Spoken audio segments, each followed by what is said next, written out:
compartiendo el tema, el lenguaje de la gracia de Dios. Ese es el título de este tema y es lo más rico y apasionante que nosotros como creyentes disfrutamos, la gracia de Dios. Gracia es el favor inmerecido, gracia es el otorgamiento de algo, algo nos fue dado y lo merecíamos, no lo merecíamos.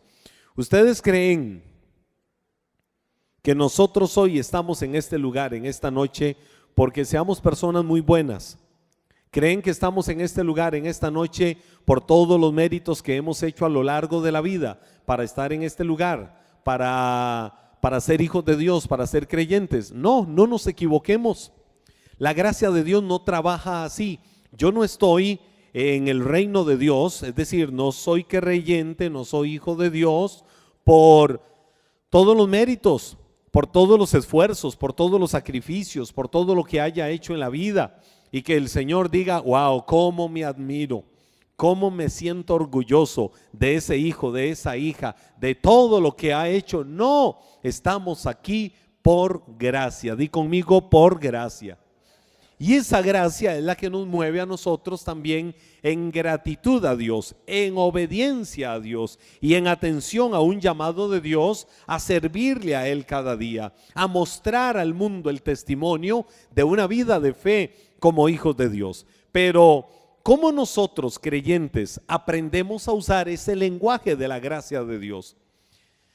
El hablar. Estoy hablándole, estoy diciéndole en nuestro diario vivir, en nuestro cotidiano vivir, cómo yo me expreso, cómo me comunico con el lenguaje de la gracia. Me comunico con el lenguaje de la gracia cuando entiendo, cuando tengo revelación, cuando tengo discernimiento claro de lo que es esta verdad en la que caminamos, la verdad de la gracia de Dios. Entonces, les voy a contar y les voy a compartir y voy a enseñar, es muy práctico, muy sencillo, muy dinámico, 6 cosas que yo debo de aprender para usarlo, 6 cosas que debemos de hacer para aprender a usar el lenguaje de la gracia.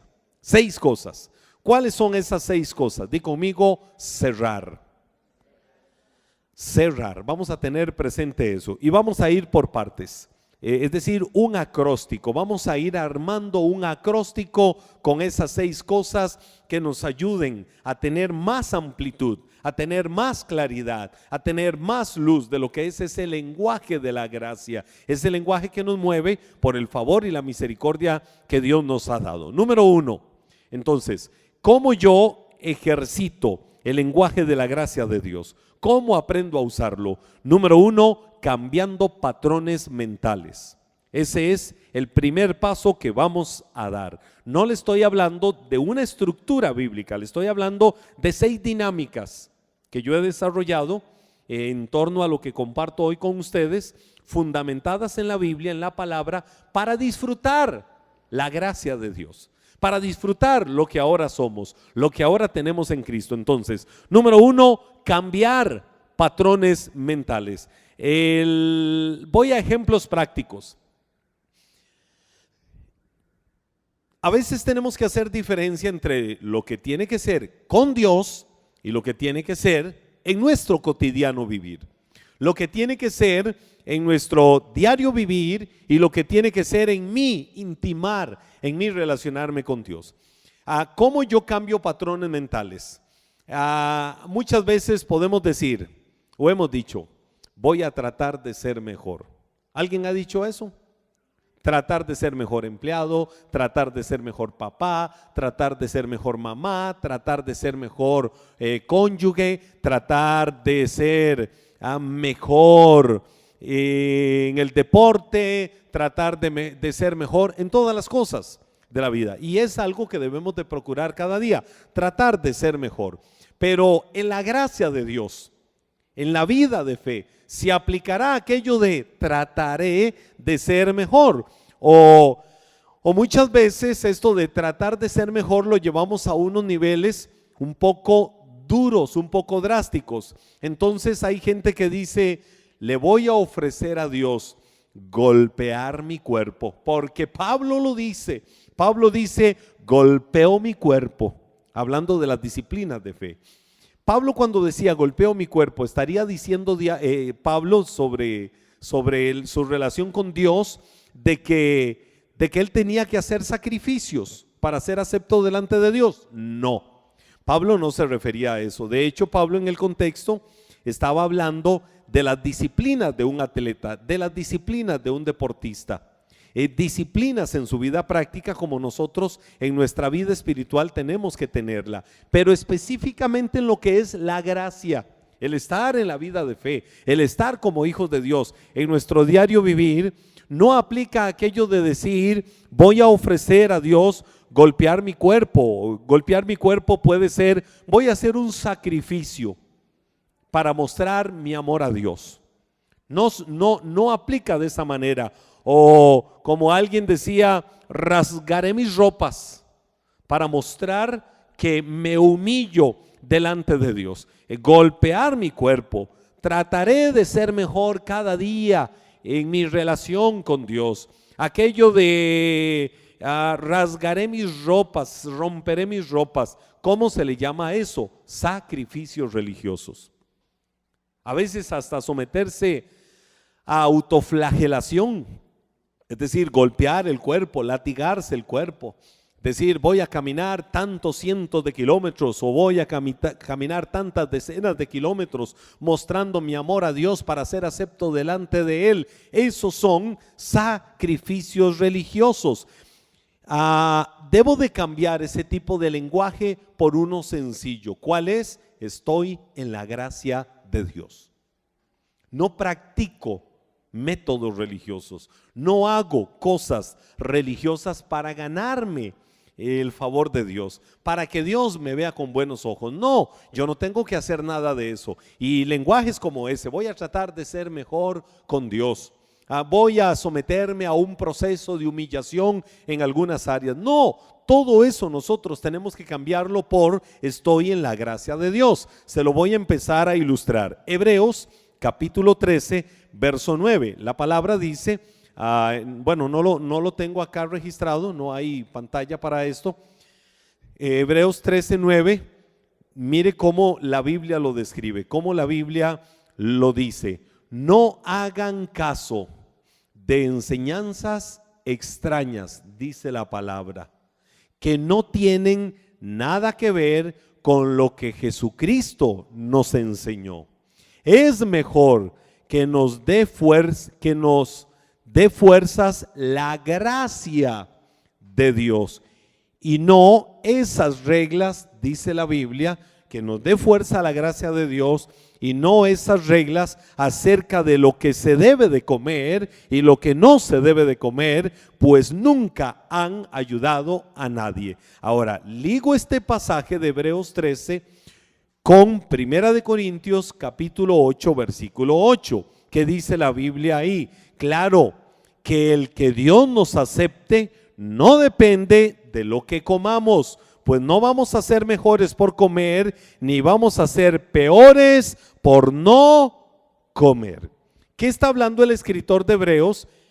Y si nos remitimos a Primera de Corintios capítulo 8, verso 8, ¿de qué está hablando? De que no son los métodos religiosos, no son guardar ciertas costumbres, no son guardar ciertas tradiciones, ciertas cosas que nos van a ayudar o que van a provocar que nos ganemos la gracia y que nos ganemos el favor de Dios. De ninguna manera. No por dejar de comer algo voy a ser más espiritual y no por comer algo voy a ser igual, más o menos espiritual. No se trata de que le voy a dar a mi cuerpo cualquier cosa.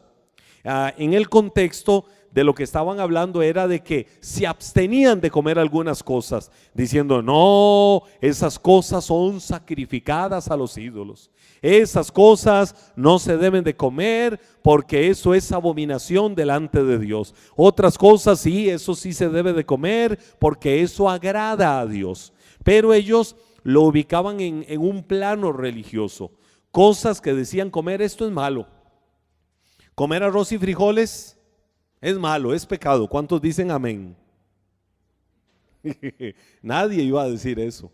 Más bien más de uno, cuidado, y escuchaba el gritillo, te reprendo, paz, diciéndome eso. No es malo. Alguien puede decir, comer arroz y frijoles es malo. Y si usted come arroz y frijoles, se va a la misma séptima paila del infierno. Otro dice, no, si usted quiere tener vida eterna, coma arroz y frijoles. Entonces, es por normas. ¿Por qué? Porque tal vez unos en su contexto ven aquello como malo.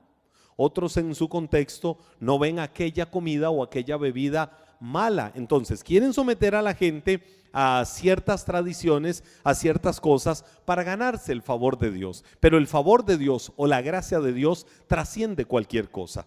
Por eso Pablo mismo decía que nadie los juzgue por comida, por bebida, por guardar días de fiesta, por guardar días especiales o no guardarlos, por días de reposo. No permitan que nadie los juzgue por eso. Al final de cuentas, el mismo Pablo decía, todo me es permitido, pero no todo me conviene. Y eso hay que tenerlo claro, ¿verdad? Todo me es lícito, todo me es permitido, pero no todo me conviene. Todo me es permitido, pero no me dejaré atrapar de absolutamente nada. ¿Qué quería decir esto? Que cada uno debe de saber en su corazón qué cosas está haciendo en cualquier esfera en la vida con las que le esté dando gloria a Dios. Y qué cosas está haciendo que no estén glorificando el nombre del Señor en su vida. Cada uno en particular. Puede ser que alguien coma una carne y su conciencia lo acuse y lo haga sentirse pecador por comer aquella carne. Pero otro va a comer otra carne, esa misma carne, y dice, no, a mí no me afecta en nada. No soy ni más ni menos espiritual, pero hay otro que sí. Entonces, lo que la Biblia está enseñando es que tenemos que cambiar patrones mentales.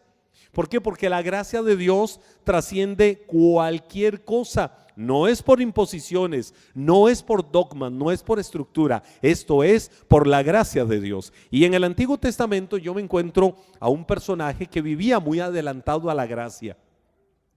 No vivía en la gracia, vivía bajo la ley, pero su estilo de vida revela cómo es o cómo iba a ser la gracia de Dios. Le estoy hablando del rey David. David en el Salmo 51, en los versículos 16 y 17 de ese salmo, él decía, a ti no te complacen las ofrendas ni los sacrificios que deben de quemarse completamente. Si así fuera, yo te los ofrecería. Ahora, ¿de qué le está hablando David al pueblo? Yo lo traje en una traducción sencilla. El rey David de lo que estaba hablando era de que para que Dios te ame, de que para que Dios te perdone, porque David está hablando de su humillación después de un gran pecado que él cometió, y él decía, Señor, yo no me voy a ganar tu misericordia, no me voy a ganar tu perdón trayéndote un montón de cosas como para impresionar a Dios. Yo no me voy a ganar tu gracia haciendo un montón de cosas como para que Dios diga, no, caminó de lado a lado cientos de millas pagando un voto, un sacrificio para demostrarme que él me amaba y se ganó mi favor, se ganó mi mérito. No, delante de Dios esto no es por méritos. Y era lo que David decía, los sacrificios a Dios son un espíritu quebrantado. ¿Qué le agrada a Dios de nosotros? ¿Qué es lo que Dios busca de cada uno de nosotros? Un corazón quebrantado. Y dice, tú no despreciarás al corazón humilde y arrepentido. ¡Wow! ¡Qué palabra! ¡Qué traducción! Tú no despreciarás al de corazón humilde y de corazón arrepentido. Dice la traducción normal de la Reina Valera, el corazón contrito y humillado, tú no lo desprecias. Dice la traducción popular, la Dios habla hoy, lo pone de esta manera, el corazón hecho pedazos, Dios no lo desprecia. Entonces, ¿qué va a impresionar a Dios? Una persona que diga, aquí estoy, súper espiritual, caminé 100 kilómetros para ganarme el favor de Dios. Aquí estoy súper espiritual, me comí todo esto para ganarme el favor de Dios, o dejé de comer esto para ganarme el favor de Dios. A Dios no lo impresiona eso. A Dios lo impresiona el corazón humillado delante de su presencia. A Dios lo impresiona el corazón humilde. A Dios lo impresiona el corazón que dice: Señor, yo te necesito y quiero que cambies mi vida. Y eso era lo que el rey David expresaba, lo que el salmista expresaba, que de hecho a mí me gusta siempre mucho aquella presentación en el libro del profeta Joel. No lo busquen, en el libro del profeta Joel, en el capítulo 2, verso 13, aquella tierra, en aquella visión del profeta Joel, aquella tierra seca y árida que había sido devorada literalmente por todo un ejército, la oruga, el saltón, el revoltón y la langosta, que eso ilustra cada una de las etapas de crecimiento de la langosta.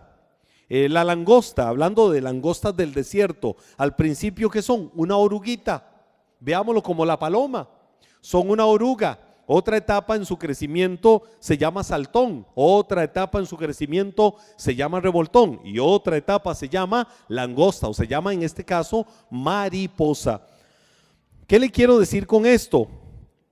El pueblo se le metió en su territorio una oruga, pero no sacaron aquella oruga que podía empezar a devorar. Entonces la oruga siguió comiendo y empezó a multiplicarse, y ahora siguió cruzando cada una de sus etapas de crecimiento hasta llegar a ser toda una plaga de langostas, que ¿qué hicieron? Devoraron toda aquella tierra fértil y la dejaron seca, la dejaron árida. Entonces el Señor decía: así es mi pueblo Israel. Mi pueblo abrió puertas, mi pueblo permitió y se convirtió en una tierra seca y árida. Vuélvanse a mí. Oiga lo que el Señor les dice: vuélvanse a mí, pero estoy cansado de que se vuelvan a mí rasgando sus vestiduras. Como diciendo: Señor, porque era una práctica, Señor, aquí estoy, y rasgaban las ropas y se ponían ceniza en la cabeza. Lo que dice la Biblia, se vestían hasta de silicio y ceniza en la cabeza, sobre todo cuando decían: Señor, venimos a ayunar delante de ti. Entonces se ponían ceniza, era un símbolo de que andaban en ayuno. Por eso la Biblia dice: no sean como los fariseos, que demudan sus rostros, que muestran a los hombres que ayunan. ¿Cómo los muestran? Porque los fariseos se llenaban de ceniza por todo lado, y entonces la gente decía: wow, mire ese fariseo que va allá, ese sí es espiritual, está ayunando. ¿Por qué? Porque mírelo donde va, lleno de cenizas. Ese sí ve la gloria de Dios, ese sí anda en una nube, porque ese ayuna. Y se paraban en una esquina como aquel fariseo y aquel publicano o aquel cobrador de impuestos, que un día coincidieron y entraron los dos al templo a adorar. Pero resulta que el fariseo se para y dice: oh Señor, yo quiero darte gracias a ti por este momento en el que me permites estar en tu presencia. Señor, yo sé que te complaces en mí. Claro, es que yo no soy como todos los demás hombres, pecadores, ladrones, adúlteros, sinvergüenzas, cara de barros. Señor, recordá, Señor, que yo doy diezmo de todo. Señor, recordá que yo hago cualquier sacrificio que haya que hacer. Gracias, Dios, porque tú te complaces en mí. Yo sé que te sientes orgulloso, Señor, de esta clase de creyente. Entonces sabe que la gente escuchaba eso. La gente escuchaba eso de los fariseos, esas oraciones, y se quedaban: wow, sí es espiritual. Pero ahí estaba también aquel publicano, aquel cobrador de impuestos. Y el cobrador de impuestos, imagínense la oración que hace el fariseo. Seguro todo el mundo ahí le aplaudía y lo vitoreaba. ¿Y qué es lo que dice la Biblia? De cierto les digo, Jesús decía: ya tienen su recompensa. ¿Cuál fue la recompensa que recibieron? Darse gloria delante de los hombres. A eso se refiere este término. Les digo que ya tienen su recompensa. Es decir, que la gente diga: wow, qué espiritual y qué grandeza, qué entrega delante de Dios de los fariseos. Esa es la recompensa que tienen. ¿Cuál fue la del publicano? Señor, soy tan pecador que no merezco estar ni siquiera delante de tu presencia. La Reina Valera lo traduce como: Señor, sé propicio a mi pecador. Es decir, Señor, ten misericordia de mí. ¿Qué fue lo que Jesús dijo? De cierto les digo que la oración de aquel cobrador de impuestos fue escuchada y no la del fariseo. Porque la del fariseo era la oración de afuera, la oración externa, queriendo mostrar a la gente que por todo su mucho sacrificio, que por todo lo que ellos hacían dentro de su contexto religioso fariseo, iban a ganarse el favor de Dios. El otro solo fue humilde y sencillo delante de Dios, y eso es lo que Dios busca. En el libro del profeta Joel, eso es lo que vemos al Señor diciéndoles: estoy hastiado, estoy obstinado, estoy cansado. Ese fue Dios hablando, de que ustedes estén rasgando sus vestiduras, de que ustedes estén rasgando lo externo. Rasguen su corazón y vuélvanse a mí, de verdad humillados y entregados. ¿Qué les dijo el Señor? Si ustedes se vuelven a mí con todo su corazón, rasgando su corazón y no sus vestiduras, yo les restituiré, yo les devolveré todo lo que se ha robado, la oruga, el saltón, el revoltón y la langosta. ¿Qué es lo que Dios busca en la gente? Un corazón humillado. Dios no anda buscando todos los títulos que podamos tener. Bendito momento en el que podamos prepararnos. Yo soy un creyente permanente de nunca dejar de crecer, de nunca dejar de aprender. Y no he dejado de crecer y no he dejado de aprender y sigo estudiando y no lo hago. Le hablaba ayer a un grupo de pastores que fuimos a orar por un pastor muy amado,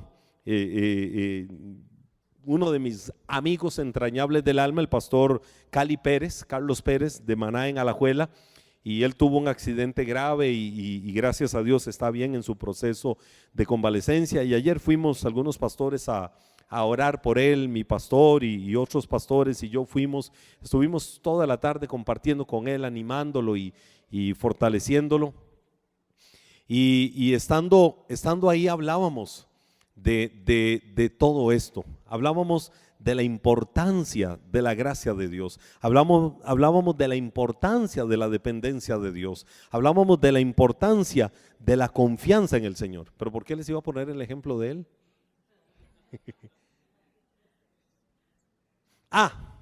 Nunca dejar de crecer. Y entonces hablábamos de todo esto, de que qué importante es nunca dejar de formarnos, nunca dejar de crecer. Y yo les decía a ellos, por digamos mis procesos universitarios, porque uno de ellos me hizo una pregunta sobre algo que tenía que ver con eso, y hablábamos por ejemplo de mis procesos universitarios. Hoy en este momento yo estoy estudiando otra carrera, pero yo les decía, vieran que a mí me dicen, agarre sus títulos y tírelos a la basura. No me importa, los tiro a la basura. Porque una de las motivaciones fuertes que yo he tenido en los últimos años en mi proceso de formación ha sido la iglesia. Y mi familia es la que sabe que siempre toda mi preparación y lo que yo busco es en función de la iglesia, en función de dar de mí cada día lo mejor, de aprender de los grandes, de aprender de todo un proceso de estructura académica que me pueda ayudar. Pero qué mejor tener todo aquello complementado con la gracia del Espíritu de Dios en cada uno de nosotros. Entonces, a Dios no lo impresionan los títulos, a Dios no lo impresiona nada de eso. A Dios lo impresiona tu corazón humillado delante de Él. A Dios lo impresiona una dependencia total y absoluta de su gracia.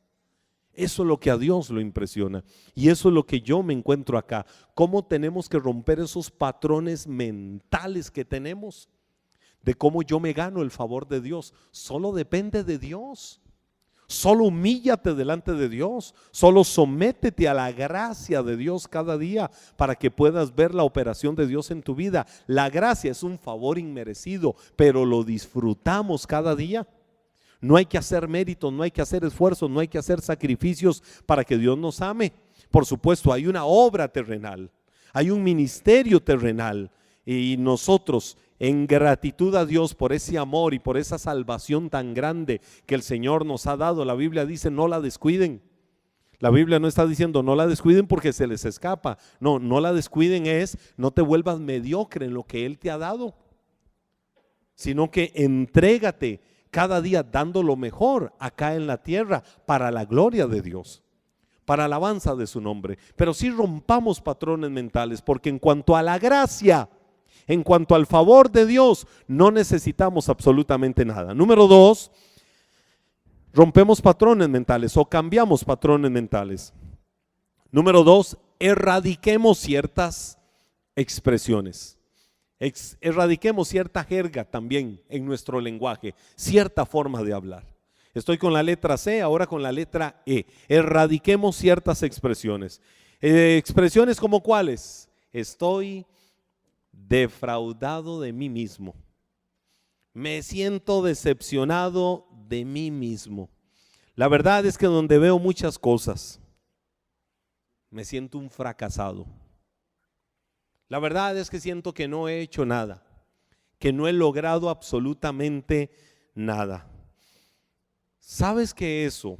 Hablar así o decir nada ha servido, no ha valido la pena, no ha valido el esfuerzo. Siento una frustración terrible, una decepción terrible. Me siento mal, siento que he fracasado, siento que no he hecho todo lo que tenía que hacer en la vida, en mi relación con Dios. Qué mal, ¿dónde estuviera? Eso es un buen síntoma que de alguna manera está evidenciando que nos hemos apoyado en nuestra propia prudencia. Esa es una buena señal que nos está indicando que nosotros hemos creído, pero en nosotros, en nuestra prudencia, en nuestra sabiduría. Estoy hablando en cuanto a nuestra relación con Dios. Es haber tratado de brillar en la vida con una luz propia. Es haber tratado de brillar en la vida e intentar ser fuerte por nuestra propia fuerza.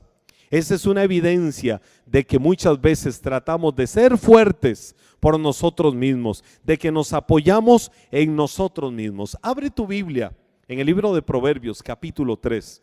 ¿Qué consejo daba el rey Salomón?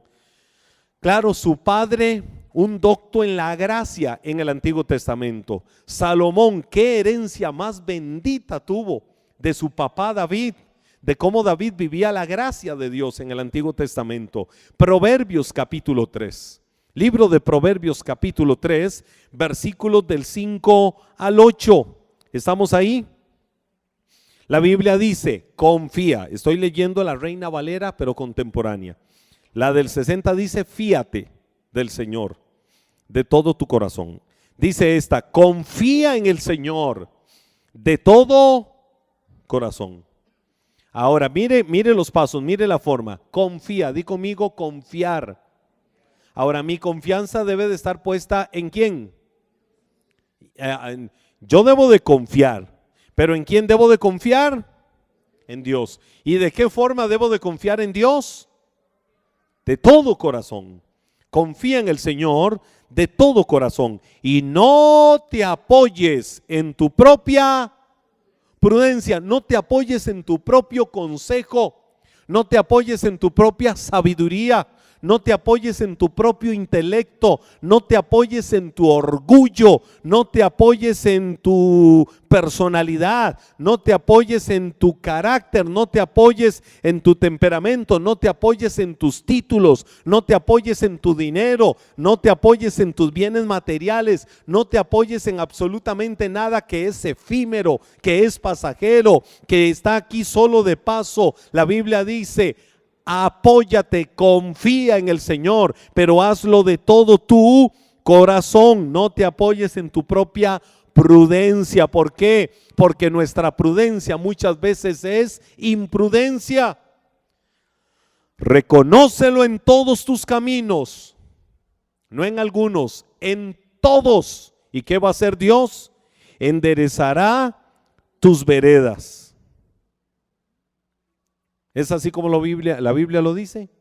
Enderezará tus sendas, tus caminos por donde vas. Es decir, si hay algo cojo, el Señor lo sana. Si hay un camino torcido, cuando dependemos de la gracia de Dios, cuando dependemos absolutamente de Dios, Él enderezará esos caminos, esas sendas. Dice, no seas sabio. en tu propia opinión. Entonces, ¿qué hago? Teme al Señor. Dice, y apártate del mal, porque Él será la medicina de tu cuerpo y el vigor, el que infunde salud, el que infunde alivio a tus huesos. Pero mire cómo dice esto: no seas sabio en tu propia opinión. No seas el que lo sabe o la que lo sabe absolutamente todo. Mejor teme al Señor y apártate del mal. Me gusta en el Nuevo Testamento algunas expresiones de la gracia, como aquella que Pablo le mencionaba a los romanos cuando les decía: ninguno tenga más alto concepto de sí que el que debe de tener. Es decir, no vengas a impresionar a nadie, no impresiones a nadie por lo humano.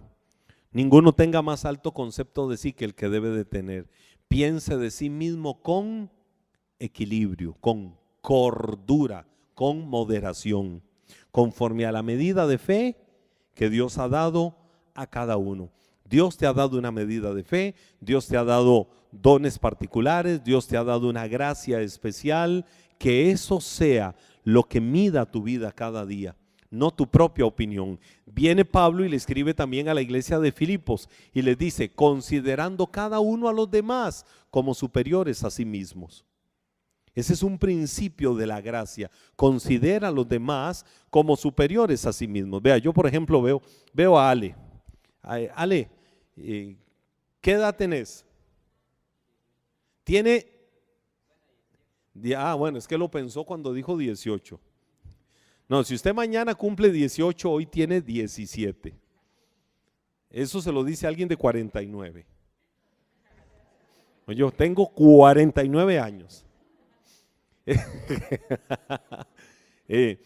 Ale, ¿cuánto tienes de venir a la iglesia? Como 5 meses. Viene desde Tierra Blanca, ¿verdad? Viene desde Tierra Blanca, un muchacho de 17 años, recién convertido. Creo que alguien le habló de Cristo. Ok, ya estabas apartado y alguien te habló del Señor, te trajo a alguna actividad de la iglesia, ¿verdad? A una masiva de Somos Uno lo trajeron. Y oiga, digo Ale porque él es tiernito en la iglesia, muy joven en edad y muy joven de estar en el Señor. Viene desde Tierra Blanca.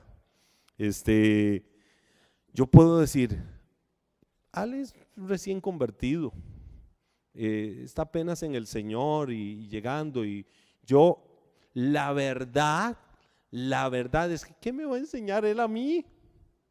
¿Qué me va a enseñar él a mí si yo soy un docto en la vida de fe? No, cuidadito, y ese orgullo el Señor lo agarra y lo tira a la basura, porque la Biblia dice: Dios resiste al soberbio y a quien le da gracia es al humilde. Entonces pongo el ejemplo de él, porque este carajillo, este chiquillo a mí me inspira, de verdad, sos una inspiración para mi vida.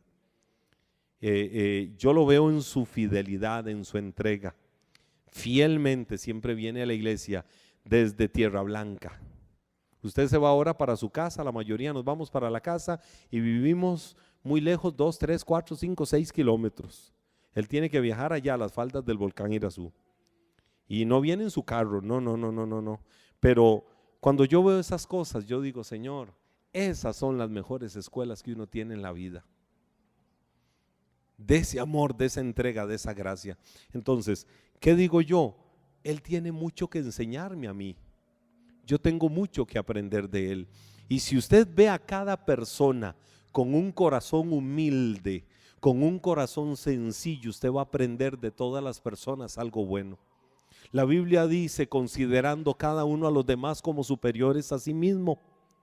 No tenga ninguno más alto concepto de sí, dice Pablo, por un lado, y por otro lado, considera a los demás como superiores a ti mismo. Humíllate cada día a reconocer que siempre vamos a tener algo bueno que aprender de los demás. ¿Cómo lo hacemos? Dice 2 de Timoteo capítulo 2 verso 1. Termino hoy con este versículo y me quedan 3 puntos que usted no se va a perder el próximo jueves, que esto se va poniendo cada vez más caliente, hermoso y delicioso de verdad en el Espíritu. Así que tú, hijo mío, fortalécete, dice la Reina Valera del 60, no dice fortalece, sino esfuérzate por la gracia que tenemos en Cristo Jesús. Esa palabra esfuérzate literalmente significa revístete de poder. Pero ¿dónde está sustentado el poder de nuestra vida? ¿Dónde está sustentada la victoria de cada uno de nosotros? En la gracia de Dios. Es decir, la misericordia, la dádiva, el regalo de Dios a la vida de cada uno de nosotros. Entonces no dejes de esforzarte, no dejes de crecer en la gracia, no dejes de reconocer cada día que si hoy estamos en pie, que si hoy estamos en Cristo, que si hoy somos nacidos de nuevo, es porque a Dios en su amor le plació, porque su gracia ha sido más que suficiente para darnos la vida eterna que cada uno de nosotros necesitamos. Por eso tu vida conectada cada día con el favor y la gracia de Dios, hablando el lenguaje de la gracia. Vamos a ir enseñando en este proceso hasta el otro jueves otros 3 puntos de cómo opera y cómo debemos de aprender a usar el lenguaje de la gracia de Dios.